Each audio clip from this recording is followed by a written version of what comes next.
Good morning, dear students. Today we will start new chapter in civics, struggle for equality. So in this chapter we are going to read about what is equality, what is our constitution says about the equality, and what are the reason behind the inequality that exists in our society. तो हम इस chapter में पढ़ेंगे कि equality का मतलब क्या होता है, हमारा कॉन्स्टिट्यूशन इक्वालिटी के बारे में क्या कहता है, और साथ ही उस रीजंस को भी पढ़ेंगे जो हमारे इंडियन सोसाइटी में इनइक्वालिटी, जिसे हम हिंदी में भेदभाव कहते हैं, उसके। तो सबसे पहले हम बात करते हैं the Indian constitution. The Indian Constitution recognizes every person as a equal. Every individual in the country, including male or a female, from all caste, religion, tribes, educations, and economic background, are recognized as a equal in our country. There are laws to protect the people from discrimination and ill treatment. So, in this point, our constitution says that the person or all the citizens of India are equal. Okay? It means that all the person who resides in the India are the equal according to our constitution, whether may he belong to a rich family, poor, or economically weak background, or from any other religion or the caste. तो हम यहाँ देखते हैं कि हमारा भारतीय संविधान जो है इक्वालिटी के लिए कहता है कि भारत में रहने वाला हर नागरिक एक समान है, चाहे वो अमीर हो, गरीब हो, हिंदू हो, मुस्लिम हो, या किसी भी जाति धर्म से बिलोंग क्यों ना करता हो। सबके लिए संविधान में यही कहा गया कि सब इक्वल है। जैसे हम बात करते तो कानून सभी के लिए एक समान ही है। भारत का कानून जो है यहाँ के नागरिकों के लिए एक समान है, चाहे वो अमीर हो, चाहे गरीब हो, चाहे भारत का प्रेसिडेंट ही क्यों ना हो, सभी के लिए एक जैसा ही नियम है। Okay, now let's we see the important provisions in the constitution on equality, article 15। यहाँ हम आर्टिकल 15 की बात करते हैं, जो कुछ पॉइंट्स पढ़ेंगे जो हमारे कॉन्स्टिट्यूशन में इक्वालिटी के बारे में कहा गया है। Every person is equal before the law, इसका मतलब है कि कानून के नज़र में सभी व्यक्ति भारत के, चाहे इसके पहले ही बताया हूँ मैंने, चाहे वो अमीर हो, गरीब हो, या किसी भी जाति धर्म, चाहे वो हमारे भारत के प्रेसिडेंट या प्राइम मिनिस्टर ही क्यों ना हो, कानून सबके लिए एक समान है। No person can be discriminated against on the basis of their religion, race, caste and gender. हमारा जो the Indian constitution has not given the any one rights to discriminate on the basis of caste, religion. तो हमारा भारतीय संविधान किसी भी नागरिक को अधिकार नहीं दिया है कि वो किसी दूसरे व्यक्ति को डिस्क्रिमिनेट करे। डिस्क्रिमिनेट मतलब उसके साथ भेदभाव करे, जाति को लेके, धर्म को लेके, ठीक है। Every person has access to all the public places, including the playground, shops, market, hotels. All person can use the public wells, roads and bathing ghats. तो हम यहाँ देखते हैं कि जो the Indian constitution has given the rights to the each and every person to use the public property. Public property means the property और the things made by the government, like hospitals, government schools, government college, gardens. तो हमारा जो भारतीय संविधान है वो क्या करता है, भारत के हर नागरिक को सरकार के द्वारा बनाई गई चीज़ों का या पब्लिक प्लेस जिसे कहते हैं उसका उपयोग करने का पूर्ण अधिकार है, ठीक है। चाहे वो शॉपिंग कॉम्प्लेक्स हो, चाहे वो आपके गार्डन्स हो, चाहे गवर्नमेंट स्कूल ही क्यों ना हो, सभी को बराबर का अधिकार है, अमीर गरीब या फिर वो किसी भी जाति धर्म से ही क्यों ना हो। Untouchability is abolished. तो यहाँ पे हम देखते कि जो जाति के नाम पर जो एसटी एससी के साथ हम अनटचेबिलिटी जो थी हमारे भारतीय समाज में आज से कुछ सालों पहले, उसे भी हमारे कॉन्स्टिट्यूशन ने इलीगल करार दिया। It means that you have no rights to discriminate on the basis of caste, मतलब आप जाति के नाम पे किसी के साथ डिस्क्रिमिनेशन नहीं कर सकते, भेदभाव नहीं कर सकते। Okay, now dear students, let's we see struggle for the equality. Okay, we know that our constitution has provided so many things for, or the have a law for the equality, but it is also true that at present we have faces the inequality in many places, discrimination in the many places. ये सही है कि हमारे भारतीय संविधान ने हमको equality दी है, जिसका उपयोग हम सभी कर सकते हैं, भारतीय नागरिक कर सकते हैं, पर यह भी सत्य है कि आज भी कई जगहों पर डिस्क्रिमिनेशन होता है जाति के नाम पे, धर्म के नाम पे, या और किसी जेंडर्स या कास्ट को लेकर। तो इसी कारण बीच बीच में जो इस प्रकार के जो लोग हैं जो डिस्क्रिमिनेशन या इनइक्वालिटी से के सताए हुए हैं, तो वो स्ट्रगल करते हैं। ठीक है, throughout the world, in every common village, city and a town, you will find that there are some people who are known, respected because of their right fight for equality। तो देखिए ऐसे ही लोग समाज में कुछ ऐसे लोग हुए, जैसे मैंने एग्जांपल देता हूँ, ईश्वर चंद्र विद्यासागर, ज्योतिबा फूले, दयानंद सरस्वती, जो कुछ ऐसे रिस्पेक्टेड पर्सन थे आज से 150-200 साल पहले, जो हमारे समाज में होने वाले भेदभाव को, जैसे सती प्रथा, डॉरी सिस्टम, या फिर जेंडर बेस पे या कास्ट बेस पे होने वाली इनइक्वालिटी के विरुद्ध आवाज़ उठाए, और ऐसे लोगों के लिए उन्होंने कई सारे आंदोलन चलाए, जिसे हम इंग्लिश में सोशल रिफॉर्म कहते हैं, कि जो हमसे जो जिनके साथ इस प्रकार का डिस्क्रिमिनेशन या इनइक्वालिटी हुई है, उनको भी जनरल लोगों के साथ, कॉमन पर्सन के साथ बराबर मान सम्मान मिले। These people may have stood up against the act of the discrimination and that they faced or the witness। तो जो ऐसे जो सोशल रिफॉर्म्स हमारे देश में, रिफॉर्मर्स हमारे देश में हुए हैं, वे ऐसे लोगों के साथ या ऐसे कास्ट के साथ हमेशा साथ में खड़े रहे, और उनके उनके साथ जो डिस्क्रिमिनेशन हुआ उसके विरुद्ध उन्होंने आवाज़ उठाई। और they may be well respected because they treat all person with the dignity and are therefore trusted and called upon to resolve the issues in the community। तो ऐसे जैसे मैंने आपको एग्जांपल दिए थे कई सारे सोशल रिफॉर्मर्स के, जैसे Jyotiba Phule, Dayanand Saraswati, Vidyasagar. Why they are so respectful? Because they fight against the social evil that present in our Indian society that time. तो ये and they fight for such group or the community or the caste who are discriminated by the other people। तो जैसे मैंने आपको बताया, ईश्वर चंद्र विद्यासागर, दयानंद सरस्वती या ज्योतिबा फूले, ये respected full person है।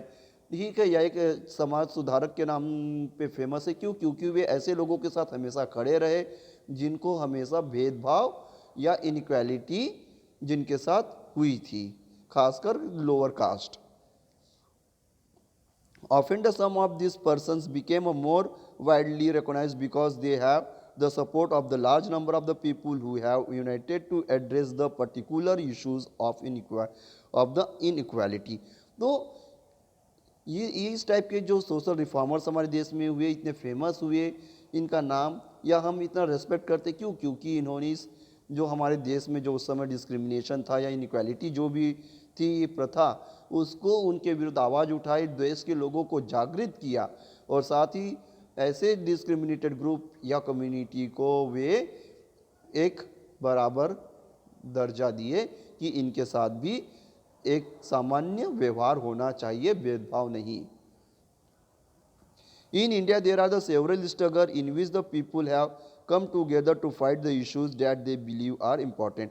तो हमारे देश में ऐसे कई बार हुए, कोई एक उदाहरण नहीं, ऐसे और बहुत सी आपको एग्जाम्पल्स मिल जाएंगे जिसमें देश के लोगों ने इस प्रकार की कुरीतियों के विरुद्ध आवाज़ उठाया था। जैसे ईश्वर चंद्र विद्यासागर ने, जब हमारे देश में ब्रिटिश रूल था, तो उन्होंने सती प्रथा के विरुद्ध आवाज़ उठाई थी और एक कानून पास करवाया था ब्रिटिशर्स के द्वारा कि अगर सती प्रथा को कानूनन इलीगल घोषित किया गया, डाउरी सिस्टम जो थी उसे भी इलीगल कराया गया। तो इस प्रकार हम देखते हैं कि जो हमारे सोशल रिफॉर्मर्स हुए हैं, जो ऐसे लोग हुए, इतने रिस्पेक्टफुल इसलिए हुए क्योंकि इन्होंने समाज के लिए, देश के लिए बहुत सा काम किया।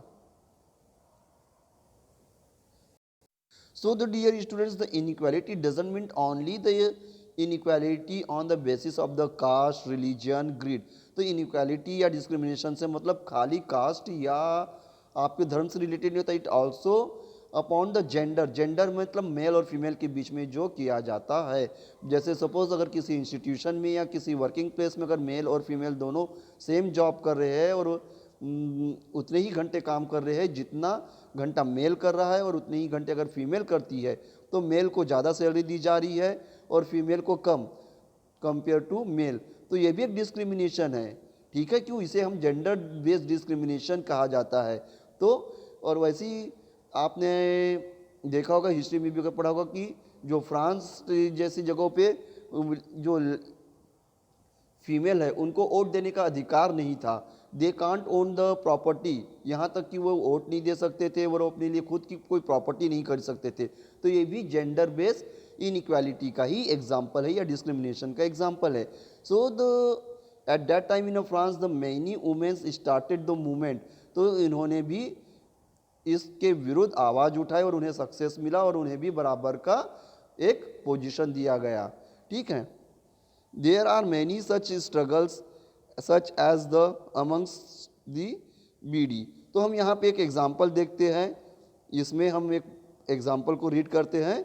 The Tawa Matsya Sangh in Madhya Pradesh is the another example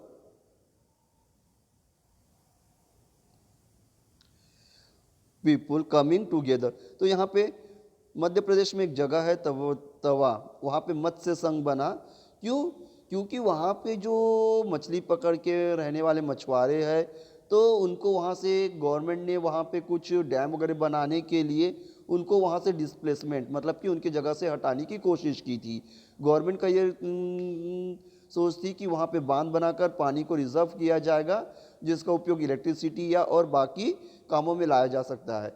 तो लेकिन वहाँ से उससे पहले गवर्नमेंट को क्या करना पड़ता कि जो वहाँ पे उस एरिया में तवा मत्स्य संघ, ये एक ऑर्गेनाइजेशन का नाम है जो उस एरिया में रहता था, तो उनको वहाँ से डिस्प्लेस करने का प्रोग्राम बनाया गया। तो इन्होंने अपना ग्रुप बनाया तवा मत्स्य संघ और उन्होंने गवर्नमेंट के विरुद्ध स्ट्राइक करना, नारेबाजी करना स्टार्ट कर दिया था। क्यों? क्योंकि अगर वो उस प्लेस से हटा दिए जाते तो उनको दोबारा से अपनी ज़िंदगी शुरू करनी पड़ती, किस प्रकार से रहने के लिए घर नहीं, नया घर ढूंढना पड़ता, फिर नया जॉब ढूंढना पड़ता।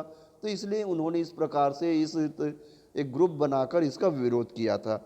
There are many such struggle such as the amongst the okay fisher folks, agriculture labours, slum dwellers, ऐसे और भी बहुत से एग्जाम्पल हमको सोसाइटी में मिल जाएंगे जिन्होंने इनइक्वालिटी के विरुद्ध आवाज़ उठाई। जैसे बीडी वर्कर्स जो तेंदुपत्ता जंगलों से इकट्ठा करते हैं, उनको बहुत कम सैलरी दी जाती है, उनको एक्सप्लॉइट किया जाता है। जैसे फिशर्स मैन, ओके, स्लम ड्यूलर जो स्लम एरिया में रहते हैं, जो सफाई कर्मचारी जिसे हम हिंदी में कहते हैं, उनकी सैलरी को लेके उनके ठीक से मेडिकल नहीं मिलता, इस बेस पे उनके साथ डिस्क्रिमिनेशन किया जाता था। तो उसको भी लेके इस प्रकार के जो पीपुल जो थे वो एक साथ आए और इस डिस्क्रिमिनेशन या इनइक्वालिटी के विरुद्ध आवाज़ उठाने की कोशिश की। Okay, so dear students, here is in this picture reason for the inequality in India. तो हम यहाँ पे देखते हैं कि किस किस बेस पे हम डिस्क्रिमिनेशन या अनइक्वालिटी करते। तो पुअर्टी, गरीब अमीर गरीब, कास्ट जाति को लेकर, लोअर कास्ट हाई क्लास, फिर आपका आता है रिलीजन धर्म, हिंदू मुस्लिम सिख ईसाई, इस प्रकार से जेंडर मेल फीमेल, महिला पुरुष को लेकर जो मैंने आपको अभी बताया एग्जाम्पल देके। तो these are the some reasons for the inequality in India. Creative expressions the against the inequality. तो ऐसा नहीं है कि लोग इस इनइक्वालिटी के विरुद्ध खड़े नहीं हुए कि आवाज़ नहीं उठाए। ठीक है, they use to go against this inequality. उन्होंने ग्रुप बनाकर लोगों को अपने साथ जोड़कर मीटिंग करके इस इनइक्वालिटी को या डिस्क्रिमिनेशन को सोसाइटी से हटाने की बहुत कोशिश की। देखो, while some join the protest the movement to fight the inequality. बहुत से लोगों ने क्या किया था, ग्रुप बना के या पब्लिक मीटिंग हेल्ड करके इनइक्वालिटी के विरुद्ध या डिस्क्रिमिनेशन के विरुद्ध आवाज़ उठाई। Other might use to use their pen और देयर वॉइसेस फॉर और the ability to dance to attention to the issues of the inequality. और जो इस प्रकार के ग्रुप को या एसोसिएशन फॉर्म नहीं कर सकते थे, वो पेपर में आर्टिकल लिखकर, मैगजीन में आर्टिकल लिखकर इस इनइक्वालिटी या डिस्क्रिमिनेशन के विरुद्ध उन्होंने अपना विरोध दर्ज कराया या आवाज़ उठाई थी। Writer, singer, dancer and artist have also been very active against the inequality. हमारे देश में और भी ऐसे बहुत से लोग थे जो इनइक्वालिटी या डिस्क्रिमिनेशन के लिए लड़े, जिनमें एक्टर, सिंगर्स या हम ये कह सकते हैं लोगों के मदद के लिए आगे आए। Often the stories, poems, songs can also inspire us and make us an issues। हम कहानियाँ जो पढ़ते हैं, जैसे मैंने आपको विद्यासागर जी की स्टोरी बताई कि वो किस प्रकार उस समय जब ब्रिटिश शासन था हमारे देश में, तो उन्होंने सती प्रथा के लिए स्ट्रगल किया, तो उनकी स्टोरी से हम इंस्पायर होके समाज में खड़े हो सकते हैं, इनइक्वालिटी और डिस्क्रिमिनेशन के विरुद्ध आवाज़ उठा सकते हैं।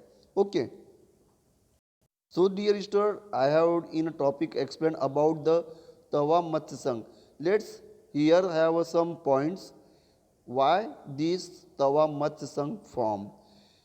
It is a federation of the fishermen cooperative that fight for the rights of the forest dwellers who have displaced from the Satpura forest. तो मैंने आपको जैसे पहले ही बताया था उसके कुछ कार्य जो थे तवा मत्स्य संघ में। इसका एग्जांपल इसलिए दे रहा हूँ क्योंकि ये आपके एनसीईआरटी बुक में इसी का एक एग्जांपल दिया हुआ है और जिसको अच्छे से एक्सप्लेन किया गया है। तो इसी के कुछ एग्जांपल और कुछ पॉइंट्स लेकर मैं आपको एक्सप्लेन करूँगा कि कैसे ये ग्रुप इनइक्वालिटी या डिस्क्रिमिनेशन या इनके साथ जो भेदभाव हुआ या जो अन्याय हुआ उसके विरुद्ध ये फॉर्म हुए। तो जो तवा मत्स्य संघ जो है एक मध्य प्रदेश के सतपुरा रेंज के एरिया में रहने वाले लोगों का ग्रुप था जो वहाँ आसपास के जंगलों में रहते थे और वहाँ की नदियों से मछली पकड़ के या जंगलों से जो प्रोडक्ट निकलता है हनी, पल्प वगैरह, ये उन सब से अपना जीवन चलाते थे। ठीक है। With the beginning of the construction, the Tawa Dam in 1958 till its completion in 1978, large parts of the forest agriculture area were submerged। तो जब वहाँ पे मध्य प्रदेश गवर्नमेंट ने वहाँ पे बांध बनाने की योजना बनाई तो इनको यहाँ से डिस्प्लेसमेंट किया गया और उस एरिया के कई सारे जंगलों के हिस्सों को बर्बाद कर दिया गया जो इन तवा मत्स्य संघ के रहने वाले का एरिया था।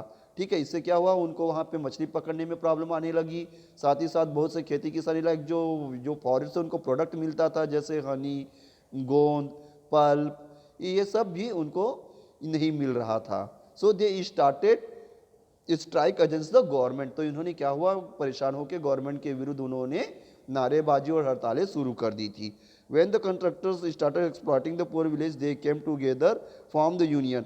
तो इस प्रकार से जब वहाँ के जो कॉन्ट्रैक्टर थे जो डैम बना रहे थे उन्होंने जंगलों को नुकसान पहुँचाना शुरू किया या वहाँ से लोगों को हटाना शुरू किया, तो वे जान गए कि हमें इसके विरुद्ध आवाज़ उठानी होगी। तो they form the group that is known as the Tawa Matsya Sangh and they started to gathering the people and they start meeting against the government. तो इस प्रकार हमने देखा कि तवा मत्स्य संघ किस प्रकार अपना एक ग्रुप बनाकर लोगों को अपने साथ जोड़कर क्या किया, गवर्नमेंट के विरुद्ध उन्होंने नारेबाजी, हड़तालें, पेपर में आर्टिकल दिया जिससे गवर्नमेंट को थोड़ा सा उनके लिए कुछ ना कुछ दूसरा ऑप्शन सोचने पे मजबूर होना पड़ा।